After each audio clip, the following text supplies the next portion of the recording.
నమస్తే, నేను Prem. Welcome to Khyathi Connects. చట్టాన్ని రక్షించాల్సిన వారే భక్షకులుగా మారుతున్నారా?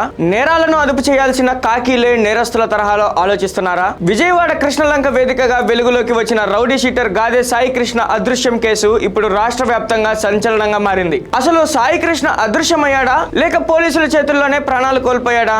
శవం లేకుండా సాక్ష్యాలను మాయం చేశారంటూ వస్తున్న ఆరోపణల వెనుక ఉన్న అసలు నిజాలేంటి? ఇవాల్టి పాయింట్ ఆఫ్ వ్యూలో చూద్దాం.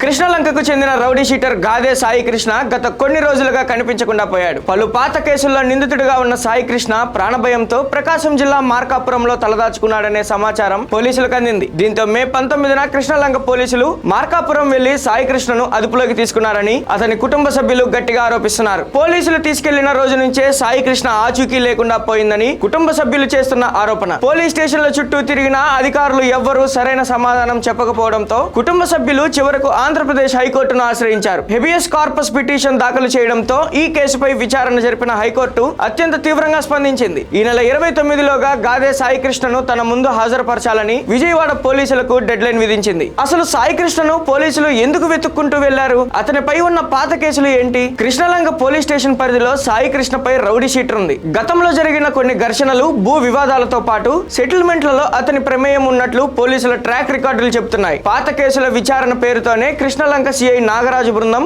మార్కాపురం వెళ్లి అతన్ని పట్టుకొచ్చిందని విషయం క్లారిటీ ఇస్తున్నారు సాయి కృష్ణ బంధువులు. కానీ విచారణకు తీసుకువచ్చిన వ్యక్తిని కోర్టులో ఎందుకు ప్రవేశపెట్టలేదు? అసలు నిబంధనల ప్రకారం 24 గంటల్లో మెజిస్ట్రేట్ ముందు ఉంచాల్సిన నిందితుడు వారాల తరబడి ఎందుకు అదృశ్యమయ్యాడు అనే ఈ ప్రశ్నలే ఇప్పుడు కృష్ణలంక పోలీసులను ఇరకాటంలో నెట్టాయి. ఈ క్రమంలోనే విజయవాడ సిపి రాజశేఖర్ బాబు తీసుకున్న కీలక నిర్ణయంతోనే కృష్ణలంక సిఐ నాగరాజును విఆర్ కు పంపుతూ ఆయన స్థానంలో మురళీకృష్ణను కొత్త సిఐగా నియమిస్తూ ఉత్తర్వులు జారీ చేశారు. కానీ కేవలం సిఐని మారిస్తే నిజాలు బయటకు వస్తాయా అని బాధితులు సంధిస్తున్న ప్రశ్నలకు పోలీసులు ఏం సమాధానం చెప్తారు? ఈ కేసు కేవలం ఒక అదృశ్యం కేసు మాత్రమే కాదు, ఇది కాకీలు చేసిన లాకప్ డెత్ అంటూ మాజీ మంత్రి వైఎస్ఆర్సీపీ నేత అంబటి రాంబాబు సంచలన ఆరోపణలు చేశారు. ఏపీలో పోలీసులే రౌడీలుగా మారుతున్నారంటూ ఆయన తీవ్ర స్థాయిలో ధ్వజమెత్తారు. చెల్లెలు కొడుకు గాదే విజయలక్ష్మి గారి కుమారుడు తీసుకువెళ్లి దారుణంగా కొట్టి చంపి శ్మశాన వాటికలో దహనం చేసి బూడిద కూడా ఇవ్వడానికి వీల్లేదనేటువంటి పద్ధతుల్లో వ్యవహరించారే. ఎక్కడికి వెళ్తుంది ఈ పోలీస్ సమాజం అని అడుగుతా ఉన్నా. ఈ సమాజం ఎక్కడికి వెళ్తుందని అడుగుతా ఉన్నా. వాళ్ళందరితో నేను మాట్లాడాను. మాట్లాడితే వాళ్ళు ఏడుపు ఒకటే తక్కువ. ఆ తల్లి, ఆ కుర్రవాడి తల్లి ఎవరైతే ఉందో పోలీస్ స్టేషన్కి వెళ్ళింది, వాడిని చూసింది. కానీ అప్పుడే సిఐ గారు చెప్పాడంట, దండ రెడీ చేసుకో, మీ ఓడిని చంపేస్తున్నానని. ఏంటిది?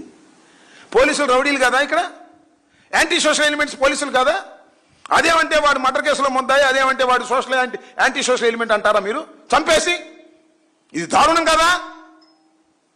రాధారంగా మిత్రమండలిలో పనిచేసిన వారు, జనసేన అభిమానులు, పవన్ కళ్యాణ్ ఏమన్నా అంటే విరుచుకుపడి నన్ను నానాబూతులు తిట్టినవారు. అయినా నేను చెబుతున్నా, ఇది అధర్మం. పోలీసులు ఈ రకమైన చర్యలు చేయకూడదు. నేరస్తుల్ని శిక్షించేటటువంటి కార్యక్రమం కోర్టులు చూసుకుంటాయి. ప్రమేయం లేదని బాడీకి పోస్ట్ మార్టం చేసి తల్లిదండ్రులకు అప్పగిస్తారు. కానీ ఈ కేసు చాలా పెక్యులర్ కేసు. ఇక్కడ అసలు బాడీనే లేదు. ఆ బాడీని పోలీసులే దహనం చేసేశారు. అంబటి రాంబాబు చేస్తున్న ఆరోపణలు వింటే ఒళ్ళు గగ్గుర పొడుస్తుంది. సాక్ష్యాలు లేకుండా చేసేందుకు పోలీసులు ఎంతటి దారుణానికి ఒడిగట్టారో ఆయన వివరించారు. బాడీ ఉంటే పోస్ట్ మార్టంలో అసలు నిజాలు బయటపడతాయని, దెబ్బల గుర్తులు కనిపిస్తాయని భయపడిన పోలీసులు ఆ డెడ్ బాడీని అత్యంత జాగ్రత్తగా మాయం చేశారని ఆరోపించారు. ఇప్పుడు సాయి కృష్ణ కనిపించలేదని హెబియస్ కార్పస్ పిటిషన్ కి పోలీసులు సమాధానం చెప్పకముందే లాకప్ డెత్ అనే ప్రచారం ఎందుకు జరుగుతుంది? అసలు ఈ విషయంలో డైరెక్ట్ గా శ్మశాన వాటికకి తీసుకెళ్లారనే వైసీపీ చేస్తున్న ప్రచారంలో ఆధారాలేంటి?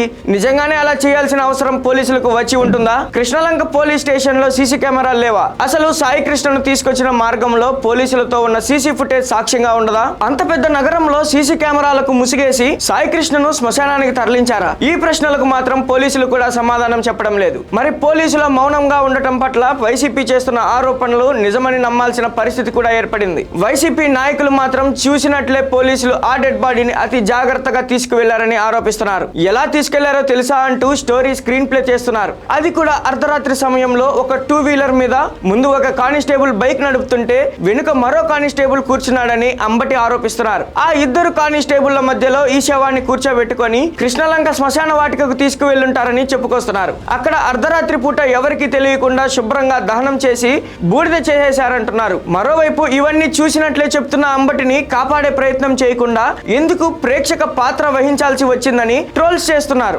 ఎన్నో లాకప్ డెత్స్ గురించి విన్నాం, కానీ ఈ వ్యక్తిని పోలీసులే చంపేసి శవాన్ని కూడా వాళ్లే దహనం చేసిన చరిత్ర ఎక్కడా లేదంటూ వైఎస్ఆర్సీపీ మండిపడుతోంది. ఇక్కడ హైకోర్టు ఇచ్చిన డెడ్ లైన్ జూన్ 29తో ముగియనుంది. ఈలోగా పోలీసులు సాయి కృష్ణను కోర్టు ముందుకు ప్రవేశపెడతారా, లేక అంబటి రాంబాబు ఆరోపిస్తున్నట్లుగానే నిజంగానే ఆ రౌడీ షీటర్ కథ ముగిసిపోయిందా? ఒకవేళ సాయి కృష్ణ బతికే ఉంటే ఇన్ని రోజులు ఎక్కడ ఉంచారు?